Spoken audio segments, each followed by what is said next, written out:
நம்ம tan inverse ஃபங்க்ஷனை பொறுத்த வரைக்கும் உங்களுக்கு வந்து மைனஸ் இன்ஃபினிட்டிலேருந்து ப்ளஸ் இன்ஃபினிட்டி தான் டொமைனு. அதேமாதிரி ரேஞ்சுன்னு பார்த்தீங்கன்னா -π/2லேருந்து +π/2க்குள்ளே இருந்திருப்பான். ஓகேவா? ஸோ இங்கே வந்து நான் tan இன்வெர்ஸோட டொமைன் கண்டுபிடிக்கணும். என்னோடய டொமைன் வந்து -∞ ப்ளஸ் இன்ஃபினிட்டி வரைக்கும் எனக்கு தெரியும். பார்த்தீங்கன்னா √9 - x². இந்த எக்ஸுங்கிறது வந்து ஒரு ரியல் நம்பரில் தான் இருக்க போகிறான். ஓகேவா? இங்கே எனக்கு எக்ஸோட வேல்யூ தெரியும். இங்கே √9 - x²ங்கிறது வந்து நான் இங்கே என்ன வேல்யூ கொடுத்தாலும் என் டொமைன்குள்ளே தானே இருப்பான். இங்கே ரியலில் பேசும்போது ஓகேவா, அப்போ தான் உங்களுக்கு ரியல் வேல்யூவாக கிடைக்கும். அப்போ வேல்யூ கொடுத்தாலும் இந்த டொமைன்குள்ளே தானே இருந்திருப்பான் ஒரு பர்டிகுலர் வேல்யூவில். அப்போ அதுக்கான டொமைன் என்னவா அது ஒரு ரியல் நம்பராக தான் இருக்கும். ஸோ இது ஒரு ரியல் நம்பர் தான். ஓகேவா? என்ன நம்பர் கொடுத்தாலும் அது ஒரு ரியல் நம்பராக வேல்யூ தான் இங்கே கிடைக்க போகுது. அந்த ரியல் வேல்யூ எனக்கு நார்மலாகவே ஸ்கொயர் ரூட் ஆஃப் டொமைன் குள்ள லையா இருப்பான். ஓகேங்களா? இவன் வந்து எப்போவுமே ≥0 தான் இருந்திருப்பான். ≥0 இருக்கனால தான் நான் வந்து ரியல்னு சொல்கிறேன். ஓகேவா? b² - 4ac √b² - 4ac ≥0. ஞாபகம் இருக்கா? b² - 4ac உங்களுக்கு வந்து ≥0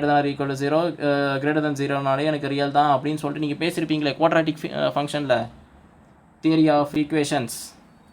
மறந்துட்டிங்களா? அதே தான் இங்கே வந்து ஸ்கொயர் ரூட்டுக்குள்ளே இருக்கனால உங்களுக்கு ≥0. ஸோ ≥0னால இவன் ரியலாக தான் இருப்பான் அப்படிங்கிறத வந்து எனக்கு தெரிஞ்சுக்கிட்டேன். ஸோ ரியலாக இருக்கனால 9 இங்கே ஸ்கொயர் ரூட்டுக்குள்ளே இருக்க எலமெண்ட்டும் எனக்கு ரியலாக தான் இருக்க போகிறான். ஸோ நான் என்ன எழுதுகிறேன், 9 - x² சொல்லிட்டு எழுதுகிறேன். அவன் வந்து கண்டிப்பாக எனக்கு ≥0 தான். ஏன்னா எனக்கு நான் இதை வச்சு நான் இங்கே கொண்டு வந்துட்டேன். ஓகேவா? ஓகேவாம்மா? ஸோ இப்போ நான் என்ன பண்ணுறேன், எனக்கு எப்போவுமே x²ங்கிறது வந்து நெகட்டிவ் வேல்யூ எடுக்க மாட்டான். நான் என்ன வேல்யூ கொடுத்தாலும் நெகட்டிவில் எக்ஸுங்கிறது வந்து நான் நெகட்டிவாக கூட கொடுத்து பார்க்குறேன். ஓகேவா? நெகட்டிவாக கொடுத்தா கூட இவன் வந்து x²னால பாசிட்டிவாக மாற்றி கொடுத்துருவான். ஸோ எப்போவுமே இவன் நெகட்டிவில் இருக்க மாட்டான். அப்போது 9 ≥ x². இங்கே இருக்கிறது வந்து ஈக்குவேஷன் தானே. 9 - x ≥ வந்து கிரேட்டர் ஆர் ஈக்குவல். ஸோ அதனால் இந்த பக்கம் கொண்டு வந்துடுறேன். ஓகேவா? அப்போது இதை வந்து என்ன பண்ணலான்னா 9 is ≥ x². ஓகேவா? அப்போது இது எப்படி எழுதிக்கலாம்னா x² is < ≤ 9 அப்படின்னு எழுதிக்கலாமா? எழுதக்கூடாதா? இப்போ என்ன பண்ண போகிறேன்னா ஒரு சின்ன விஷயம் பண்ண போகிறேன். இந்த இடத்துல ஸ்கொயர் ரூட் எடுத்தேன்னா இங்கேயும் ஸ்கொயர் ரூட் எடுத்தேன்னா என்ன ஆகும்? இந்த இடத்துல இவனை ஸ்கொயர் ரூட் எடுக்கிறேன், இங்கேயும் பார்த்தீங்கன்னா ஸ்கொயர் ரூட் எடுக்கிறேன். அப்போது இவன் பார்த்தீங்கன்னா √x² வந்து mod x வந்து மீன் பண்ணுது. அப்போ mod x < ≤ 3ன்னு சொல்லிட்டு எழுதுவேன். மாடை பொறுத்த வரைக்கும் உங்களுக்கு இன்டர்வல் எப்படி பிரிப்பான், மைனஸு ப்ளஸ்ன்னு பிரிப்பான். ஸோ இதனால் எனக்கு என்ன ஆகுதுன்னா உங்களுக்கு வந்து இது ரெண்டாக பிரிக்கிறதுனால என்ன ஆகும், x <0 அப்படின்னு சொல்கிறதுனால உங்களுக்கு என்ன கிடைக்கும், x < ≤ 3ன்னு சொல்லிட்டு எழுதுவீங்க. அதே x வந்து x <0னா அப்போ -x <3ன்னு சொல்லிட்டு எழுதுவீங்க. இதை விட ஏதோ ஒரு வேல்யூ வந்து கம்மியாக கொடுத்தீங்கன்னா இங்கே நெகட்டிவ் எக்ஸ் வந்து எப்போவுமே நான் நெகட்டிவ் வேல்யூ எடுக்க மாட்டேன்னு சொல்லுவேன். ஓகேவா? ஏற்கனவே தெரியும் எக்ஸு உங்களுக்கு கொடுக்க போகிற ஃபங்க்ஷன் வந்து எக்ஸ் வந்து நான் நெகட்டிவில் இருக்கக்கூடாதுன்னு சொல்லுவேன். ஸோ த்ரூ அவுட்டாக நான் எக்ஸை மல்டிபிள் பண்ணும்போது இங்கே எனக்கு சைன் மாறும், ≥ -3ன்னு சொல்லிட்டு கிடைக்கும். ஸோ இந்த எக்ஸையும் நான் கம்பைன் பண்ணேன்னா எனக்கு என்னோடய இன்டர்வல் எப்படி யூனியன் பண்ணால் எப்படி கிடைக்கும்னா -3 < ≤ x < +3 அப்படின்னு சொல்லிட்டு எனக்கு கிடைக்கும். ஸோ என்னோடய எக்ஸுன்னு பார்த்தீங்கன்னா -3லேருந்து +3க்குள்ளே தான் இருந்திருப்பான். This is my domain. இந்த டொமைன் பார்த்தீங்கன்னா இந்த -∞ +∞ இருந்திருப்பானா அப்படின்னு கேட்டோன்னா it belongs to the interval. ஏன்னா -∞ +∞ தானே இருக்கான். இந்த இன்டர்வல்குள்ளே தானே இருக்கான். -∞ இங்கே இருப்பான், +∞ இங்கே இருந்திருப்பான். இதில் வந்து எனக்கு வந்து -3யும் +3யும் இதுக்குள்ளே தானே இருந்திருப்பான். ஓகேவா? சரி, நெக்ஸ்ட் கொஸ்டின் போகலாமா?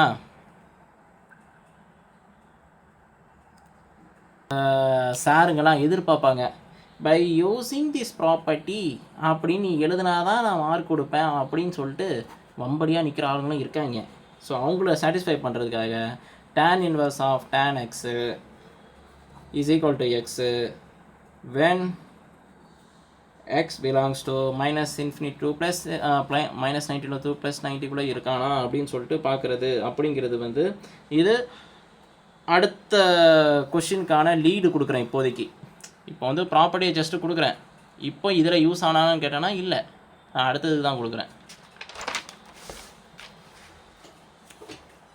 அது நான் தியரி எடுக்கும்போதே எழுதியிருக்கணும், அதை விட்டுட்டேன். அதனால் இங்கே நான் வந்து ஜஸ்ட்டு இன்க்ளூட் பண்ணிக்கிறேன். ஸோ இப்போ செகண்ட் கொஷினை தான் பார்க்க போகிறோம். செகண்ட் கொஷினை பொறுத்த வரைக்கும் 1 மைனஸ் எக்ஸ் ஸ்கொயரு மைனஸ் π/4 அப்படின்னு சொல்லிட்டு எழுத போகிறோம். இந்த கொஷினுக்கான டொமைனை பார்க்க போகிறோம். எனக்கு இந்த tan ஃபங்க்ஷனுக்கு இவனை மட்டும் பாருங்கள், இவன் எக்கெடு கெட்டு போனா என்ன, இவன் எக்கெடு கெட்டு போனா என்ன, எனக்கு தேவையில்லை. எனக்கு இந்த ஃபங்க்ஷனுக்கான tan இன்வர்ஸ்க்கான டொமைனை கண்டுபிடி தான் எனக்கு கேள்வி. சரியா? அது எங்கே இருந்தாலும் எனக்கு பிரச்சனை கிடையாது. இந்த வேல்யூ எனக்கு தேவையில்லை, இந்த வேல்யூ எனக்கு தேவையில்லை, இந்த பர்டிகுலர் வேல்யூ தான் எனக்கு தேவை, tan இன்வர்ஸ் ஆஃப் எந்த ஃபங்க்ஷன். ஓகேவா? ஸோ இதுக்கான டொமைன் கண்டுபிடிடா அப்படின்னு கேட்டிருந்தாலும் நம்ம பிரச்சனையே இல்லை. நமக்கு tan இன்வர்ஸ் ஆஃப் எக்ஸுக்கு டொமைன் ஆஃப் அப்படின்னு சொல்லி எழுதலாம். டொமைன் ஆஃப் tan இன்வர்ஸுக்கு வந்து பார்த்தீங்கன்னா மைனஸ் இன்ஃபினிட்டிலேருந்து ப்ளஸ் இன்ஃபினிட்டி. ஏன்னா இப்போ தான் நம்ம பார்த்தோம் டொமைனு tan இன்வர்ஸுக்கு மைனஸ் இன்ஃபினிட்டிலேருந்து ப்ளஸ் இன்ஃபினிட்டி தான் இருந்திருப்பான். ஸோ இந்த இது எங்கே போனாலும் எனக்கு பிரச்சனை கிடையாது. ஸோ 1 மைனஸ் எக்ஸ் ஸ்கொயருக்கு தான் நமக்கு வந்து பார்க்க போகிறோம். இந்த 1 மைனஸ் எக்ஸ் ஸ்கொயர் அப்படிங்கிறது வந்து நான் ரியல் நம்பர்லேருந்து என்ன வேல்யூ போட்டாலும் அது அந்த ரியல் நம்பருக்குள்ள தான் இருந்துருக்கு போகலாம். எக்ஸு நீங்கள் என்ன கொடுத்தாலும் பாருங்களேன், exist for all x belongs to R. நான் ரியல் நம்பர்லேருந்து இந்த ரியல் நம்பர்லேருந்து எந்த எக்ஸு கொடுத்தாலும் கண்டிப்பாக அது டொமைன்குள்ளே தான் இருந்திருப்பான். சரிதானே? இது ஒத்துப்பீங்களா? இப்போது என் டொமைன்லேருந்து எந்த வேல்யூவை இங்கே கொடுத்தாலும், எந்த வேல்யூவை கொடுத்தாலும் அது திரும்பி டொமைன்குள்ளே தானே இருக்க போகுது. எக்ஸாம்பிள், நான் எக்ஸு வந்து 2ன்னு கொடுக்குறேன். ஓகேவா? அப்போது 1 மைனஸ் 4 அப்படின்னு சொல்லிட்டு கிடைக்கும். அப்படி கிடைக்கிறது வந்து -3. -3 இஸ் பிலாங்ஸ் டு ஆர் தானே?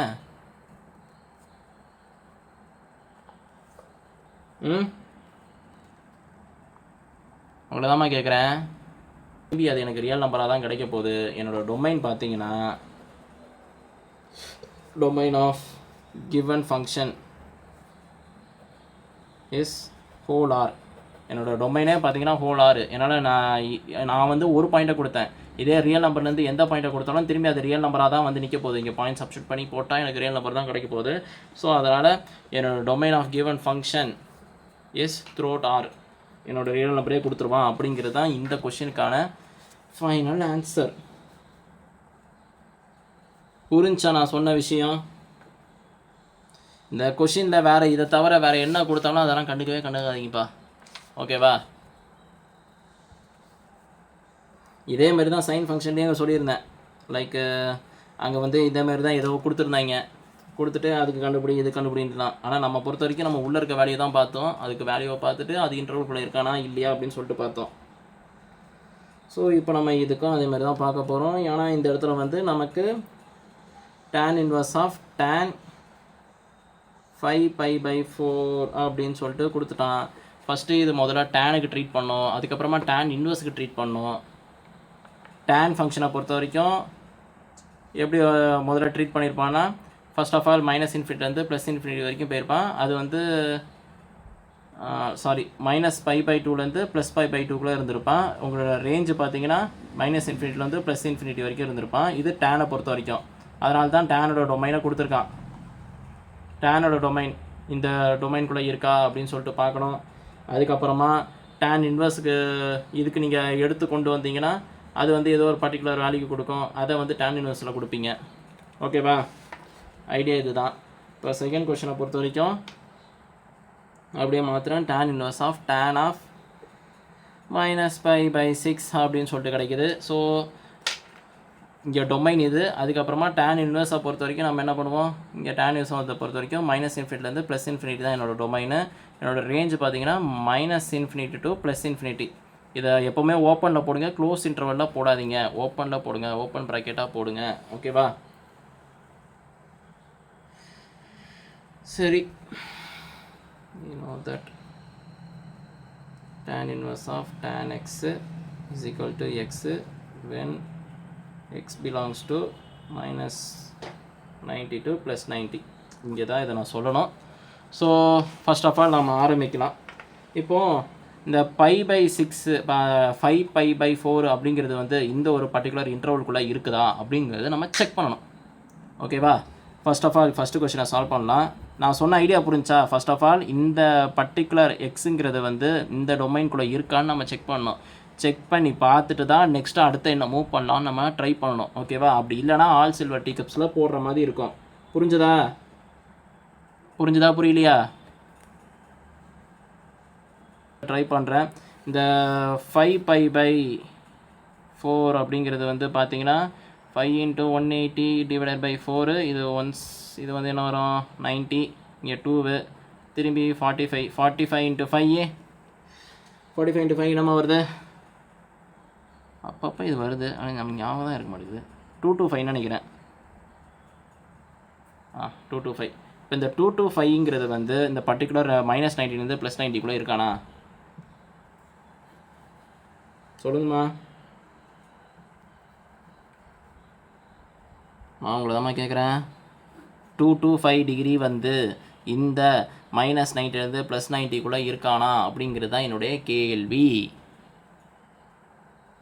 225ங்கிறது வந்து -90லேருந்து +90 இருக்கானா?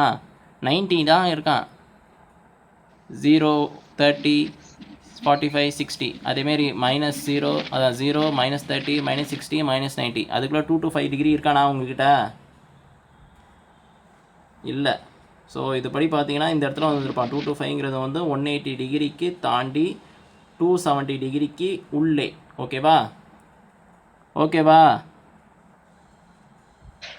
இப்போ என்ன பண்ண போகிறேன், இந்த இடத்துல 225ங்கிறது ஆல் சில்வரு, டீங்கிறது வந்து டேன் வந்து இந்த இடத்துல பவர் தான். ஏன்னா இங்கே நமக்கு கொடுத்ததே டேன் ஃபங்க்ஷனு. அந்த டேன் ஃபங்க்ஷனில் தான் நான் பேச போகிறேன். அப்போ இங்கே எனக்கு நெகட்டிவ் வேல்யூ எடுக்க மாட்டான், பாசிட்டிவ் தான் எடுப்பான். ஓகேவா?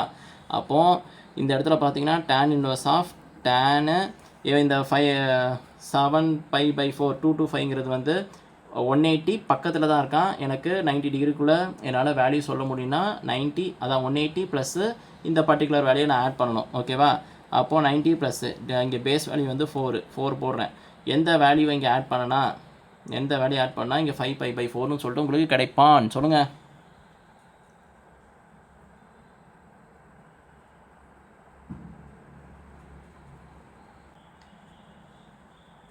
சொல்லுங்கம்மா.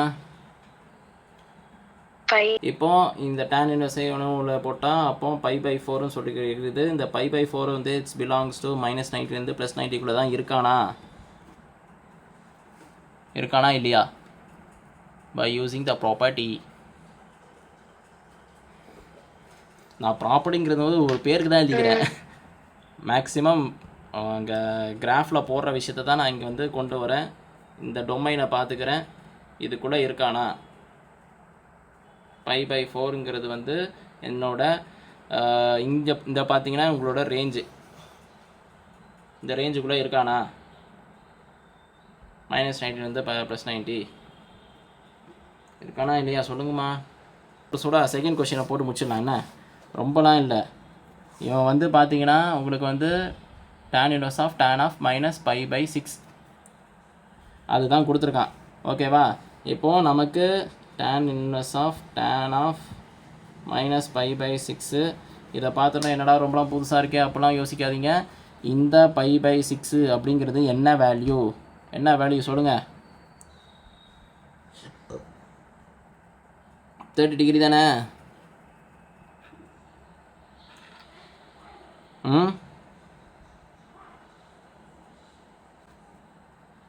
π/6ங்கிறது 30 டிகிரி தானம்மா?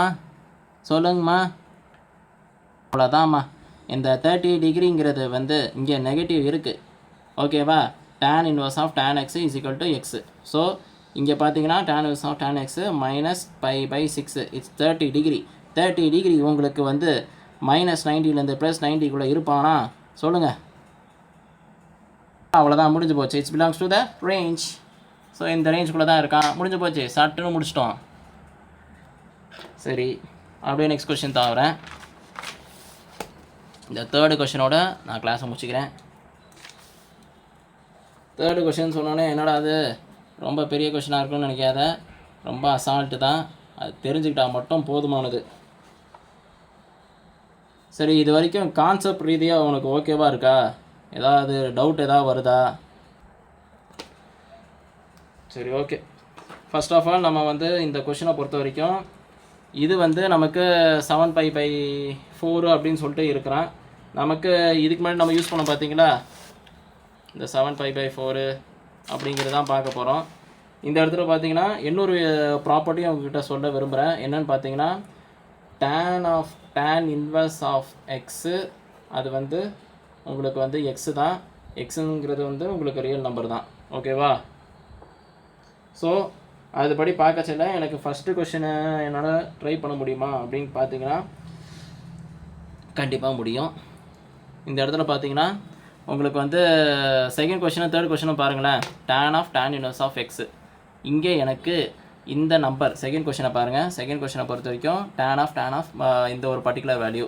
அப்போது நான் இங்கே பை யூஸிங் த ப்ராப்பர்ட்டின்னு எழுதிக்கிறேன். இங்கே ப்ராப்பர்ட்டி என்ன இதுதான். ஸோ இங்கே பார்த்தீங்கன்னா எக்ஸுங்கிறது வந்து ரியல் நம்பரு.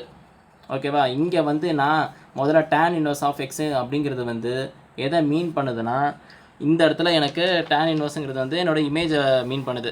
ஓகேவா? tan இன்வர்ஸோட இமேஜை மீன் பண்ணுதுன்னா இங்கே வரான். அதுக்கப்புறமா திரும்பி இங்கே என்ன வரான், tan ஃபங்க்ஷனே வரான். அப்போ tan ஃபங்க்ஷனை பொறுத்த வரைக்கும் என்னோடய ரேஞ்ச் ஃபங்க்ஷன் தான் இங்கே வந்து இருந்திருப்பான். அதோட ரேஞ்ச் ஃபங்க்ஷன் பார்த்திங்கன்னா எனக்கு ஒரு வேல்யூவாக கிடச்சிருப்பான். அதை தான் tan இன்வர்ஸ் ஆஃப் tan அப்படி எனக்கு கிடைக்கும் போது எனக்கு வேல்யூ தான் கிடைக்கும். அதுதான் இங்கே வந்து காம்போசிஷன் ஃபங்க்ஷனாக கொடுத்துருக்காங்க. ஏன் இப்படி போகணுன்னு சொல்லிட்டு புரியுதா? tan இன்வர்ஸோட ரேஞ்சை ஃபஸ்ட்டு பார்க்குறாங்க. அதோட ரேஞ்சை பொறுத்த வரைக்கும் -∞, இங்கே -∞லேருந்து இங்கே π/2லேருந்து -90லேருந்து +90 போகுது. இப்போது டேனை பொறுத்த வரைக்கும் அடுத்தது tan ரியாக்ட் ஆகலாம். ஏன்னா டேனை பொறுத்த வரைக்கும் -90லேருந்து +90 அதான் உனக்கு டொமைனாக இருந்திருக்கும். அந்த டொமைன்லேருந்து போனால் எனக்கு வேல்யூ தான் கிடைக்கும். இப்போ அதோட ரேஞ்சு தான் என்னோடய வேல்யூ. இங்கே இதோட வேல்யூ என்னன்னு சொல்லிட்டு எழுதி பார்க்கலாம். ஓகேவா? உங்களுக்கு புரிந்ததா? என்ன சொன்னேன்னு புரிஞ்சிச்சா? ப்ராப்பர்ட்டி அப்படின்னு பார்த்தீங்கன்னா உங்களுக்கு எக்ஸ்ன்னு சொல்லிட்டு கிடைக்கும். இங்கே எக்ஸுங்கிறது வந்து பார்த்தீங்கன்னா உங்களுக்கு வந்து 1947 it's belongs to the real number. It's a real number தானா இந்த வேல்யூ?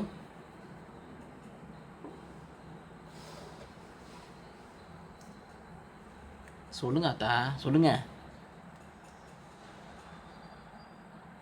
இது ஒரு ரியல் நம்பர் தானா 1947?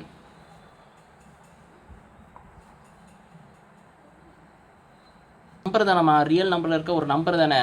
நான் 1,09,000 சொன்னால் கூட it's belongs to the real number தான். ஏன்னா ரியல் நம்பருங்கிறது வந்து அது எல்லாமே நம்பர்ஸ் கணக்கு தான். ஸோ இது belongs to the real number.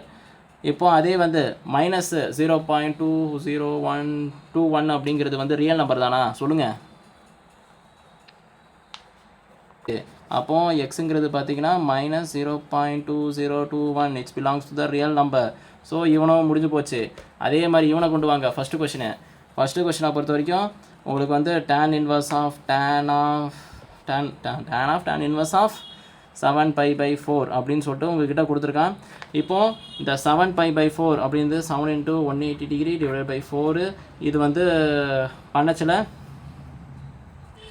உங்களுக்கு என்ன கிடைக்குன்னா இது வந்து 90, இங்கே வந்து 2 and 45 × 7 உங்களுக்கு என்ன கிடைக்கும் 35 என்ன கிடைக்குமா? உங்களுக்கு ஃபைனல் ஆன்சராக இருந்திருக்கும். ஓகேவா?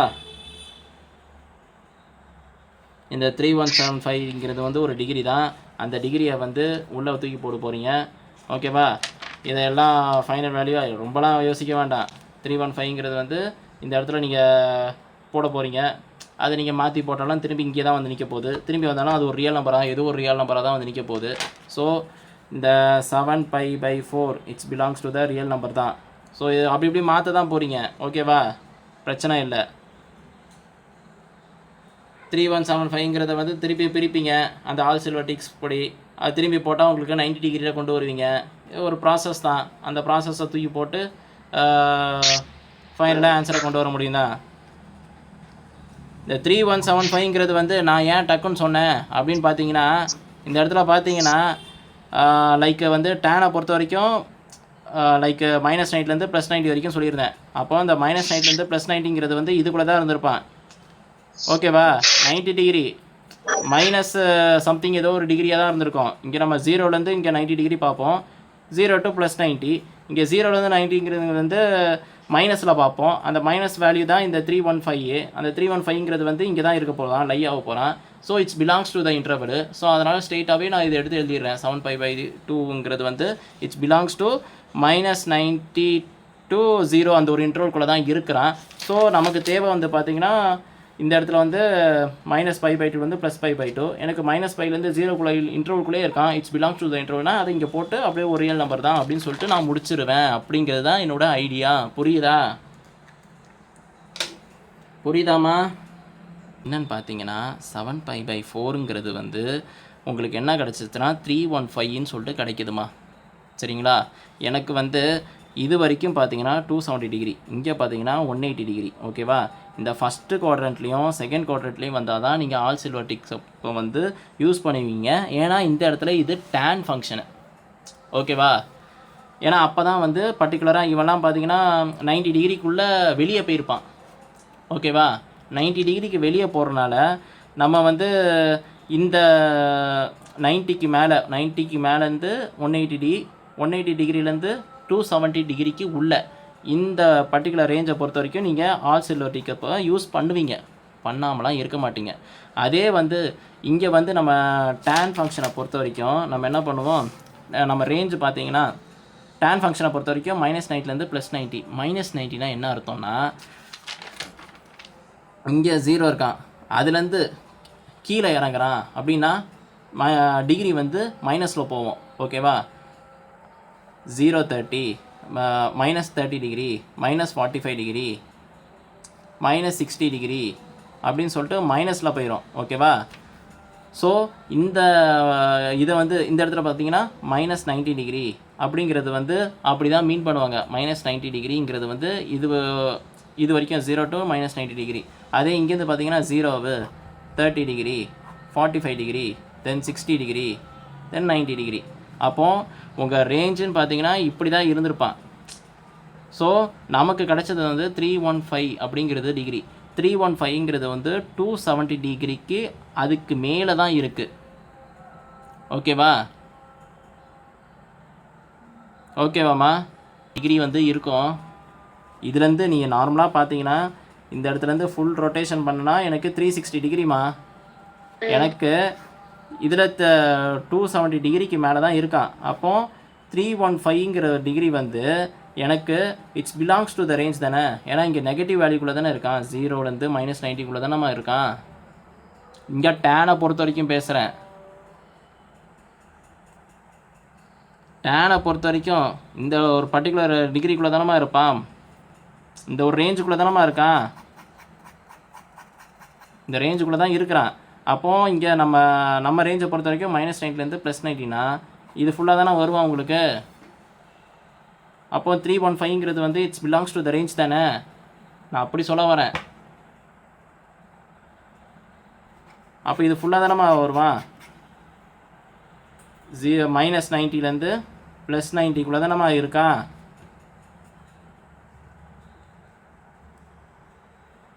புரியலையாம்மா? அவ்வளோதான். இதுதான் இங்கே ஐடியா. அந்த ஐடியா வந்து டக்குன்னு போட்டால் இந்த ப்ராப்பர்ட்டி யூஸ் பண்ணால் முடிஞ்சு போச்சு. 90 டிகிரிக்குள்ளே இருக்கான். ஸோ இவன் என்னோடய ரேஞ்ச் வந்து 90 டிகிரிக்குள்ளே இருக்கனால டேனை பொறுத்த வரைக்கும் இங்கேருந்து டேன் இன்வெர்ஸ் ஃபஸ்ட்டு கொண்டு வந்திருப்பேன். என்னோடய ரேஞ்ச் வந்து இதுக்குள்ளே தான் இருக்கான்னு தெரிஞ்சுக்கிட்டேன். திருப்பி டேனில் போட்டு பார்ப்பேன். ஏன்னா டேன் தானே இங்கே இருக்கான். அது போட்டு ஆன்சரை வந்து ஃபைனலாக வேல்யூவை கொடுத்துட்றேன். ஓகேவா?